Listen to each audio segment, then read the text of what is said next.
Irmãos queridos, eu queria compartilhar com você o Evangelho de Mateus, capítulo 16. Eu lerei a partir do versículo 13. Evangelho de Mateus, capítulo 16, a partir do versículo 13. E diz assim o texto: Indo Jesus para os lados de Cesareia de Filipe, perguntou a seus discípulos: Quem diz o povo ser o Filho do Homem? E eles responderam: uns dizem João Batista, outros Elias, e outros Jeremias ou algum dos profetas. Mas vós, continuou ele, quem dizeis que eu sou? Respondendo, Simão Pedro disse: Tu és o Cristo, o Filho do Deus vivo. Então Jesus lhe afirmou: Bem-aventurado és, Simão Barjonas, porque não foi nem carne nem sangue quem te revelaram, mas o meu Pai que está nos céus. Também eu te digo que tu és Pedro, e sobre esta pedra edificarei a minha igreja, e as portas do inferno não prevalecerão contra ela. Dar-te-ei as chaves do reino dos céus. O que ligares na terra terá sido ligado nos céus, e o que desligares na terra terá sido desligado nos céus. Então advertiu os discípulos de que a ninguém dissessem ser ele o Cristo.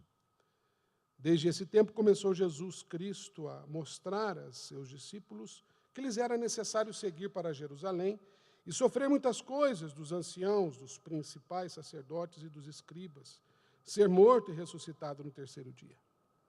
E Pedro, chamando-o à parte, começou a reprová-lo, dizendo: Tem compaixão de ti, Senhor. Isso de modo algum te acontecerá. Mas Jesus, voltando-se, disse a Pedro: Arreda, Satanás. Tu és para mim pedra de tropeço, porque não cogitas das coisas de Deus, e sim das dos homens. Então disse Jesus a seus discípulos: Se alguém quer vir após mim, a si mesmo se negue. Tome a sua cruz e siga-me. Porquanto quem quiser salvar a sua vida, perdê-la-á. E quem perder a vida por minha causa, achá-la-á.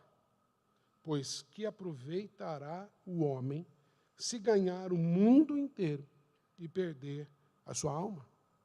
Ou o que dará o homem em troca de sua alma? Porque o Filho do Homem há de vir na glória de seu Pai com seus anjos, e então retribuirá a cada um conforme as suas obras. Em verdade vos digo que alguns dos que aqui se encontram, que de maneira nenhuma passarão pela morte até que vejam vir o Filho do Homem no seu reino. Pai Santo e amado, nós suplicamos a Tua preciosa iluminação a partir da leitura da Tua palavra, que é santa e poderosa. Ó Deus, a Tua palavra é lâmpada para os nossos pés e luz para o nosso caminho, mas nenhum de nós é digno o suficiente, ó Deus, para esclarecer, se não for pela instrumentalidade do Teu Espírito. Então, a despeito de todas as limitações que são próprias a nós, inclusive deste que proclama a Tua palavra, Senhor, visita o nosso coração, falando com simplicidade, com profundidade, mas também com objetividade, aquilo que Tu tens para nós, Senhor. Oramos em nome de Jesus. Amém. Que dará o homem, ou que aproveitará o homem, ganhar o mundo inteiro e perder a sua alma? Um dos dilemas mais difíceis no ministério pastoral é a crise entre o protagonismo e a coadjuvância. Somos chamados pelo Senhor para o sagrado ministério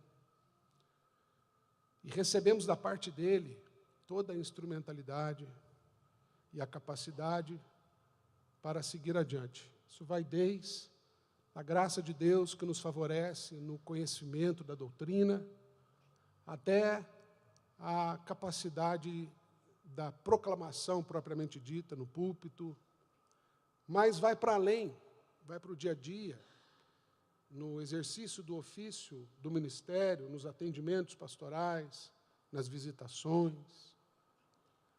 E à medida que isso vai acontecendo, alguma coisa me diz que nós temos a muita facilidade e uma tendência natural de assumir o protagonismo das coisas. Nós vamos equipando a nossa biblioteca, nós vamos frequentando congressos, nós vamos melhorando a nossa dicção, nós melhoramos o nosso vocabulário, nós aprendemos com as situações, e quando não nos damos conta, estamos ocupando um lugar onde a nossa alma não está preparada para habitar. É o protagonismo. Nós conhecemos a história de Pedro. Nós conhecemos como que o Senhor Jesus pegou um Pedro pescador, bruto, rústico e sistemático, como diria lá no sul das Minas Gerais, e transformou esse homem num pregador de multidões, cheio do Espírito Santo. Nós sabemos como Pedro subiu aos céus e foi ao inferno em questão, talvez, de minutos, na sua avidez e no seu anseio, diga-se de passagem até honesto, de agradar ao Senhor Jesus. Mas esse texto, a forma como expõe a realidade da fragilidade do apóstolo Pedro, ele também expõe este desafio que está para cada um de nós, pastores e presbíteros, ou presbíteros, docentes e regentes, e demais candidatos ao sagrado ministério. Todos nós estamos expostos a essa crise de protagonismo versus coadjuvância. E há, nesse texto, algumas questões muito importantes, e eu parto desta questão no final que lemos, quando o Senhor Jesus, depois de tudo o que aconteceu ali, uma poderosa confissão, guiada pelo Santo Espírito de Deus, logo na sequência, a tentação que expõe a fraqueza daquele apóstolo, Jesus, então, levanta a questão que é pertinente para nós. O que adianta ganhar o mundo inteiro e perder a alma? O que adianta, queridos irmãos, nossos relatórios estarem cheios de números positivos? Do que adianta, irmãos, nós assumirmos as responsabilidades que são próprias do ministério pastoral e a nossa alma está se perdendo? Não temos tempo para a família, não temos tempo de qualidade para cuidar da nossa saúde, a agenda nos engole e nós nos perdemos. E o pior é quando a gente olha para o retrovisor e não sabe exatamente qual foi o ponto que nós nos perdemos. Mas esse texto nos ajuda a perceber algumas questões. Porque, por um lado, nós precisamos entender que mundo é esse que o Senhor Jesus se refere. A palavra grega, cosmos, no Novo Testamento ela tem pelo menos 3 sentidos. E, dependendo do seu contexto, ela vai ser aplicada de determinada forma. A primeira delas é quando se refere ao cosmos como criação. A criação de Deus, o mundo criado por Deus. Esse mesmo cosmos vai ganhar a conotação do mundo caído, o mundo perdido. Como, por exemplo, 1 João, capítulo 2, quando ele diz assim, não ameis o mundo, nem as coisas que há no mundo. Mas há também o cosmos, a partir do mundo caído, que é esse nosso jeito de ver as coisas. É onde o nosso protagonismo acontece. Habitamos no cosmos, corrompido pelo pecado, mas damos um jeito de encontrar nesse habitat o nosso espaço. E é normalmente nesse espaço que nós nos perdemos. E a alma, psique, é uma palavra muito ampla no seu significado, no Novo Testamento principalmente, mas a ideia é bem simples, é o âmago do nosso ser. É aquele sopro que, lá na narrativa de Gênesis capítulo 2, o Senhor oferece ao homem criado do pó da terra e ele passa a ser alma vivente. é o que nos torna quem nós somos, o âmago do ser.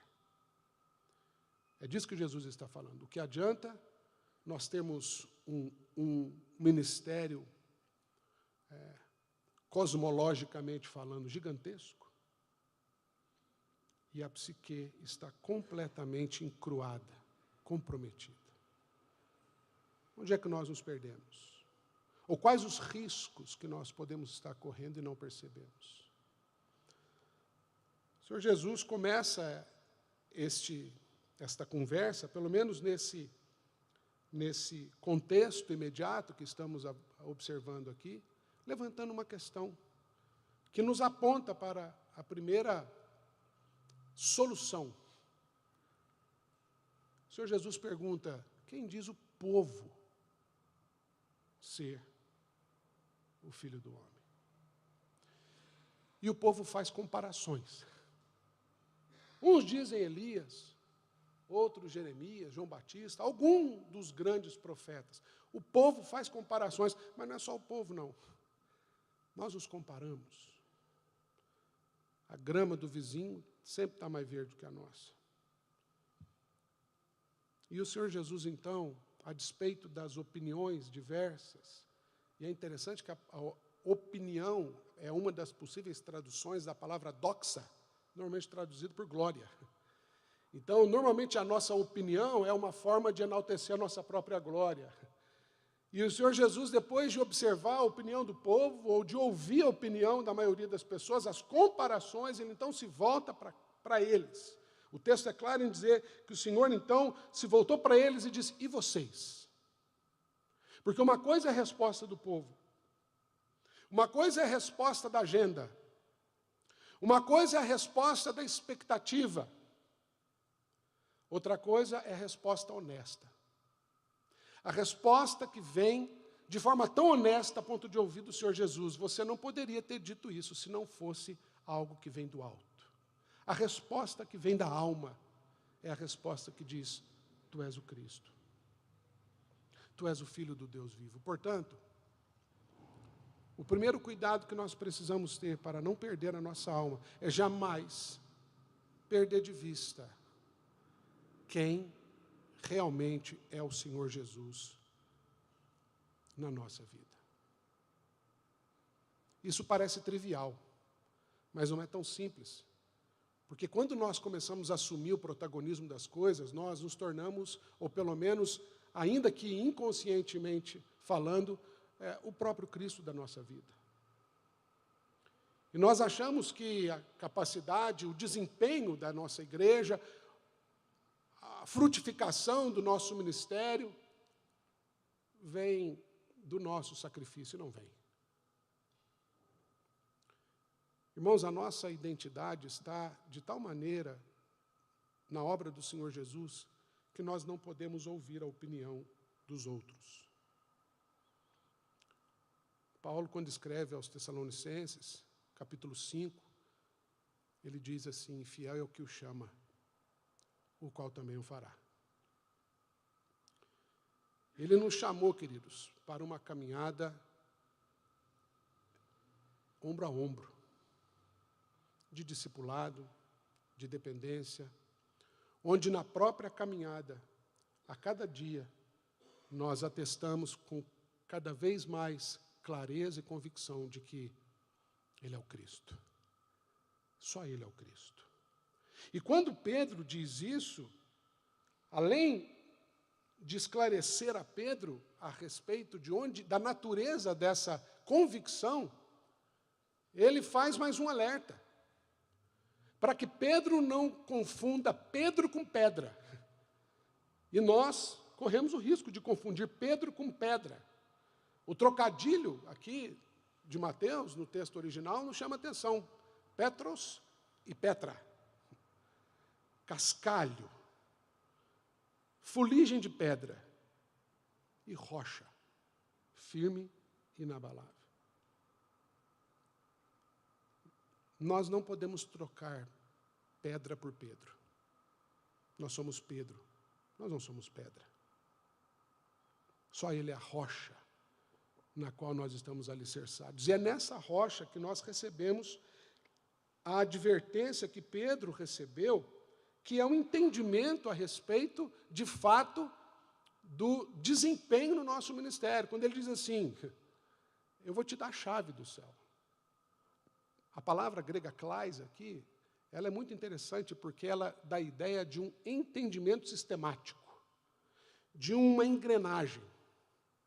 Não é apenas uma chave que vira, é um discernimento claro que se obtém a respeito do que se faz, para quem se faz, como se faz. São as chaves do entendimento, do discernimento do que realmente é o reino de Deus, dos seus valores, do seu significado. E é justamente quando nós nos perdemos nos valores do reino de Deus que a nossa alma começa a se perder, tentando ganhar o mundo. Nós queremos fazer no reino e para o reino aquilo que nem o próprio reino nos chamou para fazer. Nós assumimos o protagonismo e deixamos de lado a coadjuvância. A segunda advertência vem na segunda perícope, quando o Senhor Jesus, então, uma vez que Pedro faz essa declaração maravilhosa, o texto, versículo 21, diz que desde esse tempo começou Jesus a mostrar, a esclarecer. O texto aqui dá uma dinâmica de discipulado, como a gente propriamente falou. Ele vai mostrando, é a ideia.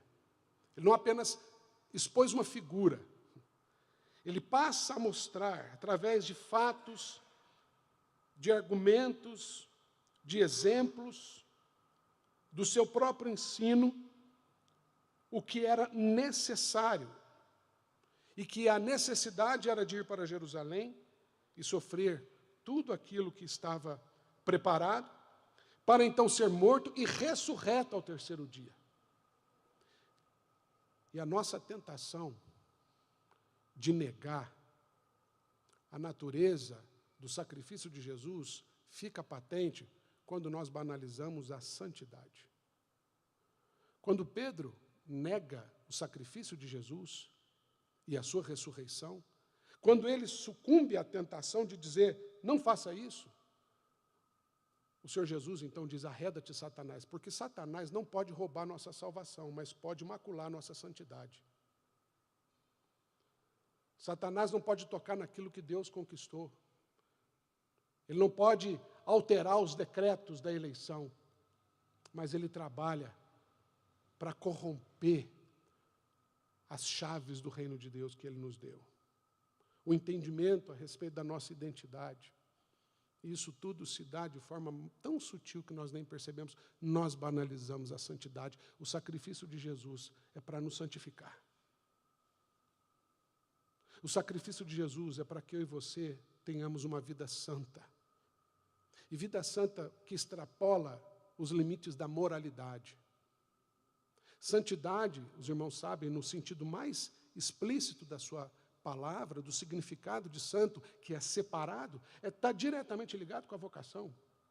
O Senhor nos separou para uma santa vocação, para vivermos de modo digno do Evangelho, para reconhecer que Ele morreu na cruz, para nos perdoar, e esta é a mensagem que nós proclamamos, não tem outra mensagem. E nós então nos envolvemos com tantas coisas e com tantas probabilidades e modelos e possibilidades que acabamos nos perdendo na mensagem mais simples do Evangelho, a cruz. Às vezes nós pregamos sermões maravilhosos, mas não pregamos a Cristo. Nós pregamos programas, nós pregamos modelos, nós pregamos em séries, nós pregamos em esboços maravilhosos, carregados de boa exegese, de hermenêutica e uma homilética perfeita, mas onde está a cruz? Onde está o Cristo?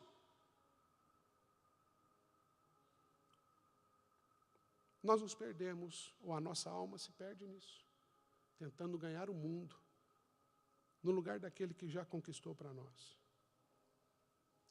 Mas há uma terceira questão aqui, queridos irmãos, em derradeiro, que é quando o Senhor Jesus, então, dito isso, ele diz que o seu discípulo, aquele que pretende de fato servi-lo, segui-lo, aquele que não perde a sua alma, é aquele que carrega a sua cruz, negando-se a si mesmo. Eu me lembro do texto de Marcos, no capítulo 14, quando Marcos nos conta um pequeno detalhe sobre o momento em que Jesus caminhava para o Calvário, em que os soldados chamam Simão Cirineu para carregar a cruz de Jesus. Marcos é o único evangelista a dar esse detalhe. Simão, que vinha do campo, Simão Cirineu, que vinha do campo. Pai de Alexandre e Rufo. Marcos traz esse detalhe. Aí nós lemos e falamos, o que isso tem a ver? Mas quando a gente vai ler lá na carta aos Romanos, quando Paulo está se despedindo, no último capítulo daquela epístola, o apóstolo Paulo diz assim, saudai Rufo, eleito no Senhor, e a sua mãe, que foram família para mim. Simão não tinha ideia que quando carregava a cruz com Jesus, e Marcos deixou essa pista para a gente, para dizer que esse homem era o pai de Alexandre e de Rufo, ele estava dizendo que aquele privilégio que Simão teve de carregar a cruz de Jesus impactou toda a sua família. E é interessante que Alexandre e Rufo não são citados como protagonistas de uma grande igreja, pastores de multidões. A sua família é citada nas cartas como coadjuvante no ministério do apóstolo Paulo. Quando nós carregamos a cruz, irmãos, às vezes nós não vamos enxergar o lastro que estamos deixando para trás. Só carrega a cruz aquele que é coadjuvante, porque o protagonista é aquele que foi pregado. Somos chamados para ser coadjuvantes no carregamento da cruz. E isso só é possível quando nós negamos os nossos próprios projetos. Muitas vezes o nosso ministério está desenhado para nós. Nós olhamos, imaginamos um cenário. Então o Senhor Jesus nos chama para outra seara. E Ele nos diz, erguei os vossos olhos e vede os campos. Estão brancos, estão prontos. E ele vai mais longe, ele diz, olha, rogai, pois, ao Senhor da seara, que mande trabalhadores para a sua seara. Trabalhadores são coadjuvantes, não são protagonistas. Nós perdemos a nossa alma, queridos, quando nós perdemos de vista onde está a verdadeira recompensa pelo nosso esforço. Porque o Senhor Jesus, depois de dizer essa preciosa e dura exortação, Ele relembra, no versículo 27, que o Filho do Homem há de vir na sua glória, ou na glória de seu Pai com seus anjos, e então retribuirá a cada um conforme as suas obras. Quando Paulo escreve aos Efésios, no capítulo 2, versículos 8 e 9 e 10, nós conhecemos bem, e ele enfatiza que Cristo morreu na cruz por nós, quando nós somos salvos pela graça e não pelas nossas obras, justamente para que não sejamos protagonistas, para que ninguém se glorie, pois somos feitura dele, criados em Cristo Jesus, para as boas obras, as quais Deus de antemão preparou, para que andássemos nelas. Pedro, quando escreve a sua primeira carta, ele diz para a igreja, no capítulo 2, versículo 9 da primeira carta, vós, porém, sois raça eleita, sacerdócio real, nação santa, povo de propriedade exclusiva de Deus. É bonito a gente falar isso. É bonito a gente olhar para a nossa igreja e dizer assim, irmãos e irmãs, vós sois raça eleita, sacerdócio real, nação santa, vejam, propriedade exclusiva de Deus, mas tem uma finalidade. Somos tudo isso dentro de uma finalidade, a fim de. O que significa dizer que fora deste propósito, não somos. E o propósito é proclamar as virtudes daquele que nos chamou das trevas para a sua maravilhosa luz. E acrescenta no versículo seguinte, vós sim que não erais povo, agora sois povo de Deus, que não tinhais alcançado misericórdia, mas agora alcançastes misericórdia. Irmãos, às vezes nós não vamos ver o fruto do nosso esforço, porque estamos carregando a cruz. Bem-aventurado aquele que se ocupa carregando a cruz, mas como coadjuvante, não como protagonista. Porque a verdadeira recompensa E graças a Deus por isso, porque o mundo não é capaz de retribuir todo o esforço que nós empenhamos na santa vocação. É só o Senhor para recompensar isso. Eu e você sabemos disso. As nossas esposas sabem o quanto custa para nós o dia a dia. Nossos filhos sabem o quanto nós nos esforçamos. Mas tomemos cuidado, queridos, para não perder a nossa alma tentando ganhar o mundo. Que Deus tenha misericórdia de nós e que nós sejamos coadjuvantes daquele que é o único e suficiente protagonista no nosso ministério. Vamos orar? Santo Deus, nós queremos te adorar mais uma vez. Na beleza da tua santidade, reconhecemos que estamos diante da tua sagrada face, Senhor, e pedimos perdão por tantas vezes quantas nós, ó Deus, talvez até tentando na busca e no desejo honesto de honrar a Ti, Senhor, nós erramos a mão. Nós amamos demais o mundo, e esse mundo às vezes é a nossa própria igreja. Nós temos a nossa alma ferida, Senhor. Às vezes, pela falta de temor e de cuidado com aquilo que realmente o Senhor nos chamou para fazer. Ajuda-nos a entender que não precisamos ir nem um pouco além e nem aquém daquilo que o Senhor nos chamou para fazer. Queremos estar, ó Deus, no centro da Tua vontade. Queremos, ó Deus, olhar para Ti e enxergar o Cristo, o Filho do Deus vivo. Porque só assim teremos as chaves do reino do Senhor e seremos habilitados para proclamar o Evangelho do Senhor, anunciar o reino, pregar a palavra, pastorear o rebanho, discipular os crentes. Livra-nos, ó Deus, de qualquer outra agenda que não seja essa, nos cargos, nas nomenclaturas, coisas desse mundo. Ajuda-nos, ó Deus, a não negociar a nossa santidade, em hipótese alguma. Que para cada vez que nós pecarmos, ó Deus, lembremos da Tua palavra que diz que o Senhor nos exorta para que não pequemos, mas se todavia pecarmos, temos advogado junto ao Pai, Jesus Cristo justo, que é a propiciação pelos nossos pecados, não somente os nossos, mas pelos do mundo inteiro.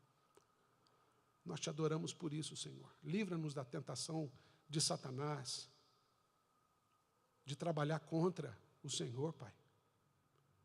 Perdoa-nos por trabalhar contra o Senhor. E dá-nos o privilégio de carregar a cruz. Dá-nos o privilégio, Senhor, ensinando-nos a negar a nós mesmos dioturnamente, para que somente ao Teu nome seja a honra, a glória, o louvor, o domínio, a majestade, pelos séculos dos séculos. Amém, Senhor. Que o Senhor vos abençoe e vos guarde. Que o Senhor faça resplandecer o seu rosto sobre vós e de vós tenha misericórdia. Que o Senhor sobre vós levante a sua face e vos dê a paz. A graça maravilhosa do nosso Senhor Jesus, o amor infinito de Deus o Pai e as consolações do Espírito Santo sejam sobre vós, irmãos, e sobre vós permaneça para sempre. Amém. E graças a Deus.